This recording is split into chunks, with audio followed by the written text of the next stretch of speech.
Okay, wonderful. Well, welcome. My name is Michelle Manos. We're here with Carlos Marroquín, and this is the California Progressive Alliance, one of the series of focus on labor videos that CPA is doing in the run-up to Labor Day. So we're excited to be involved, and I'm excited to be here with Carlos. We're going to talk about where the labor movement has been and where we're going. And so just for those who don't know, though most probably do, Carlos Marroquín is a longtime organizer in Los Angeles. He also has worked as a letter carrier for the USPS and is a member of the National Association of Letter Carriers through that work.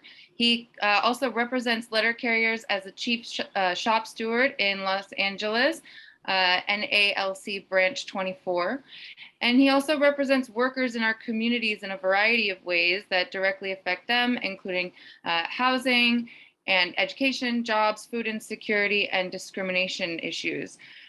Carlos has a passion of protecting workers and their families. He's been recognized nationally as one of Southern California's leading organizers and is often interviewed and invited by the media and labor and social justice groups to talk about issues affecting workers.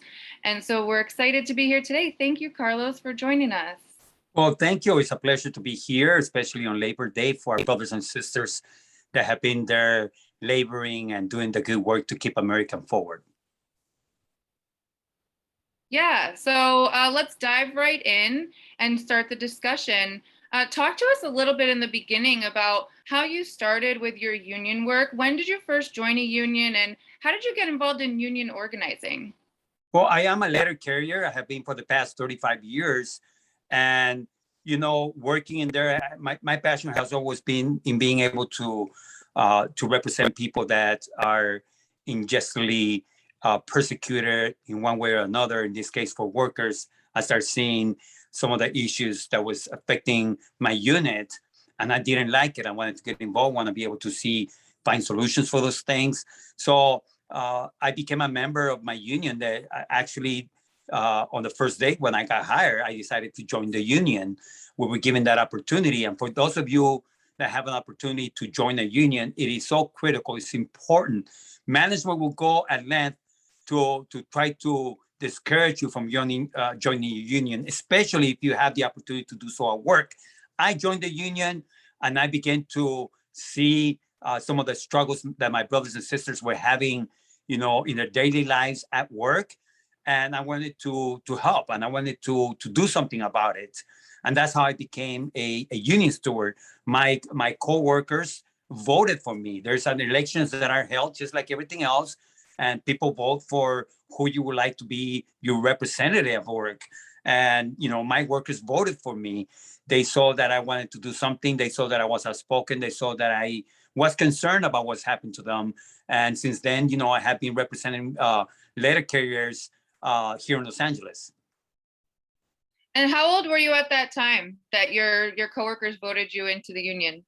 I don't want to tell my age, but I was young. I was in my 30s when I actually joined the post office. And, you know, through a few years later, I decided to run for shop steward. And, you know, I got voted in, and currently I represent letter carriers here in Los Angeles. And I just love it because I see the results of being able to have a strong union representing workers and be able to have the support, you know, as a unit, as a labor movement, to be able to have a voice and the changes that you're able to bring to work sites. So you said that you've seen a lot of results over the years. Talk to us a little bit about what kind of results you've seen and how those things have changed and evolved in your time in the unions. Yeah, so, you know, every work have issues. There are work with issues wherever you go. It doesn't matter where you work at. I mean, that's important to know because, you know, people struggle in their daily lives, not only to get to work for different reasons. You know, there's people that have issues at home. You have loved ones that are sick and you're not able to get to work on time. You have issues regarding your work site, your safety, for example. You may have issues with your supervisors, your managers that are abusive. that are constantly degrading you and belittling you. We have abuse of power by supervisors. We have very, very abusive managers that try to exploit the workers, that try to take advantage of them, to try to make you do things without paying you, that try to cheat you in your pay, in your wages, constantly undermining the workers by not paying them fair wages, for example, or seeing in the next round of negotiations for a fair contract, they may, wanna take away some of the rights that you have, take away some of the benefits. So there's numerous amount of issues that involves workers. The minute that actually, even before you step into your work site, there are issues already involved that has to do with your day at work. For example, they may not properly schedule people, and you get there and all of a sudden, you notice that they removed you from the schedule. Yet it took you, gas money to get there. It took you enormous amount of challenges sometimes, because sometimes, in this age that we live in, your check may not go far enough and you may struggle just to get to work. And then on top of that, you may have a manager or supervisor that is yelling at you. And those things are not acceptable to me. People have rights, people have issues at home, they have issues trying to get to work, they have issues at the job site.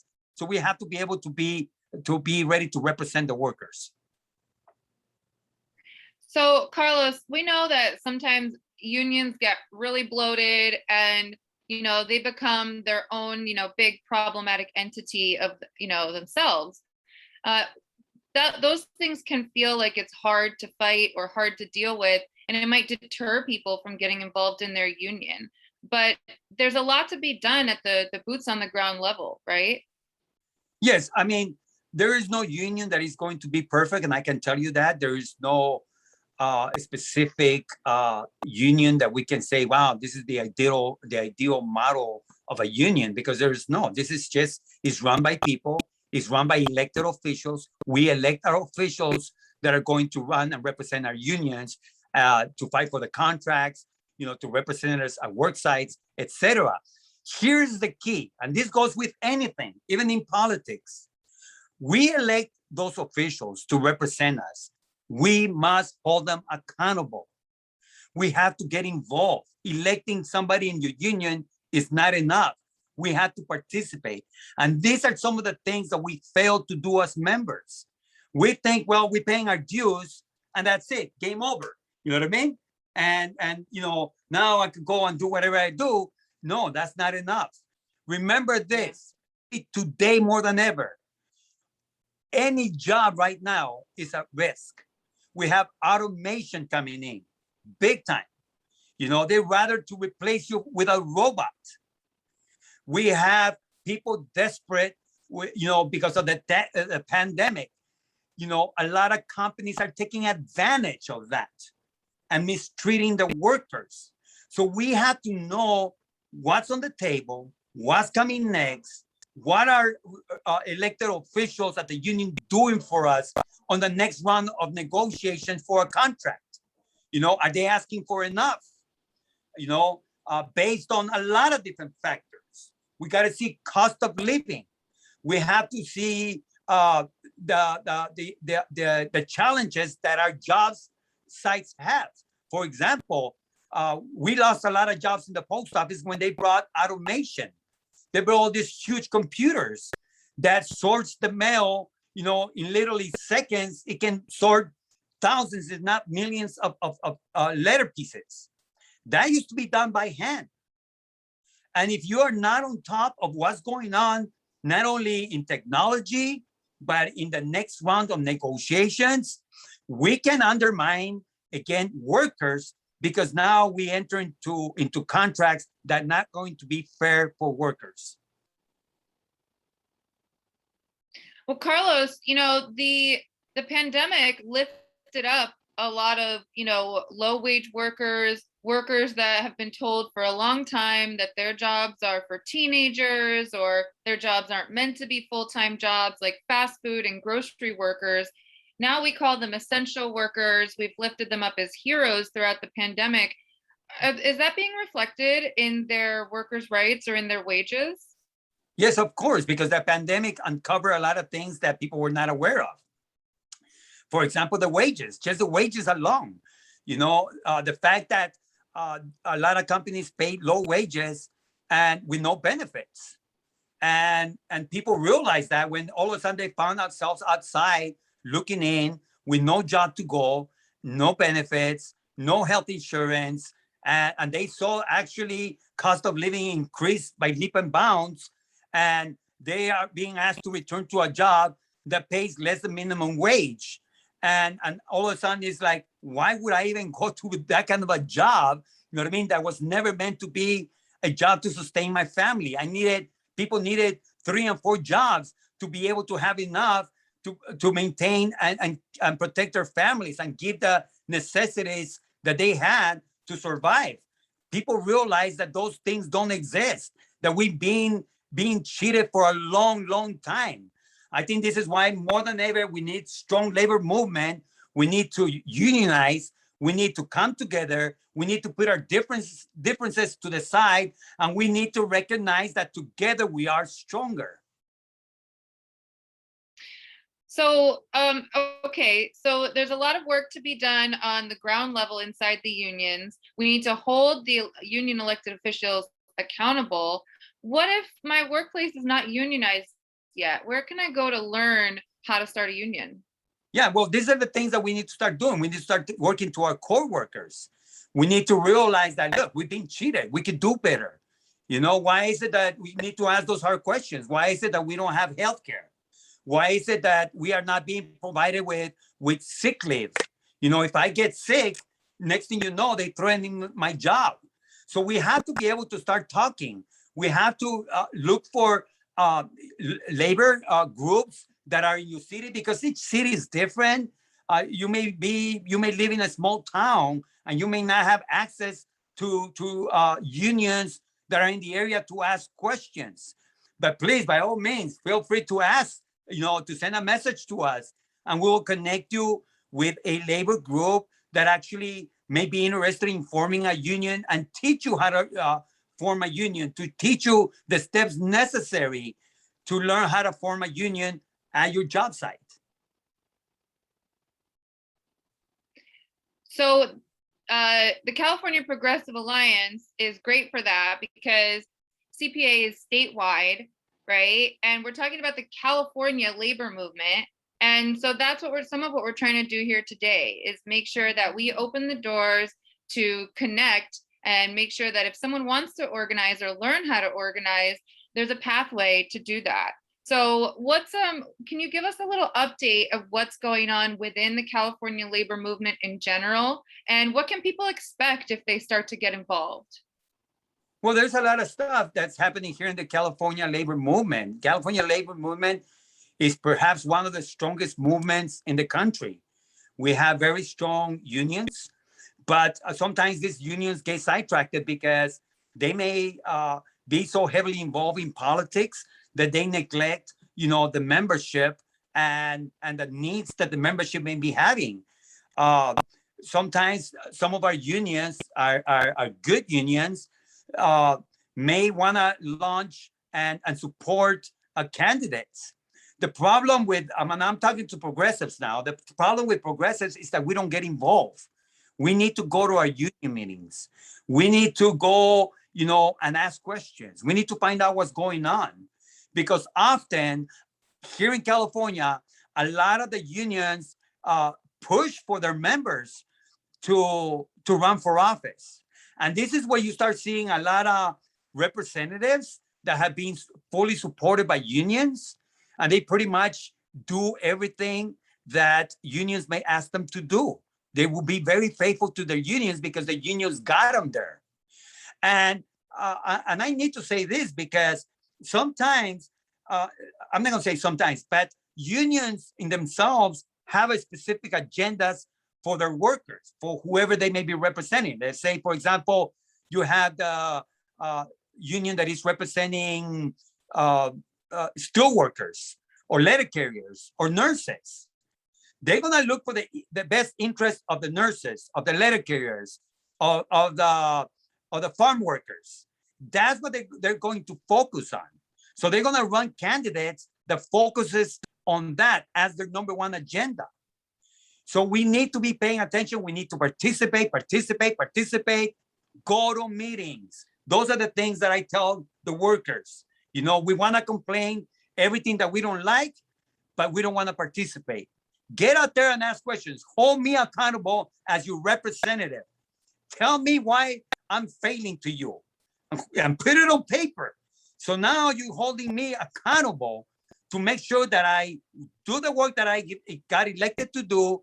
And I tell you, some of the union representatives out there are the most fierce, the more dedicated individuals that you will ever meet, and they are faithful to their unions.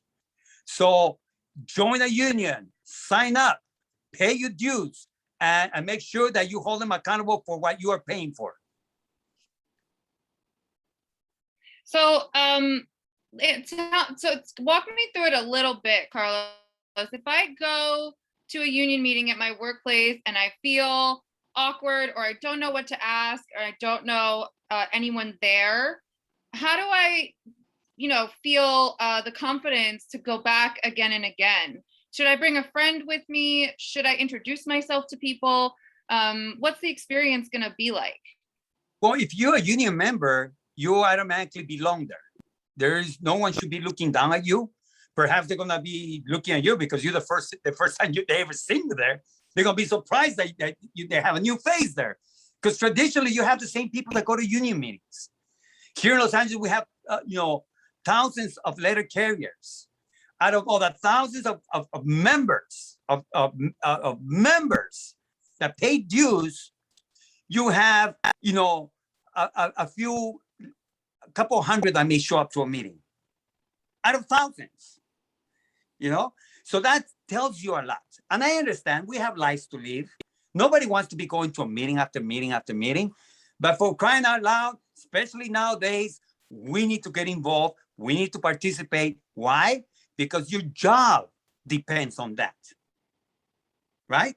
You need your job, or you depend on your job rather, to survive and to be able to maintain your family. And you want to see a pay raise in your check. Well, go over there and ask the questions. People are not going to look down at you because you don't know something. That's just like anything else. You have a right to be there as a member. You go there, you sit down and listen. They give you stuff that you can read, right? Read, listen, start making friends. Find out who's who in the union. Who's the president of your union? Who's the vice president of your union? Ask them, invite them to come to your job site. Say, I invite you to come over to my site. Come and talk to the workers. All of a sudden, they're going to see that there's an interest in your work site. And guess what? They may even start asking you, would you like to run as a representative for your work site?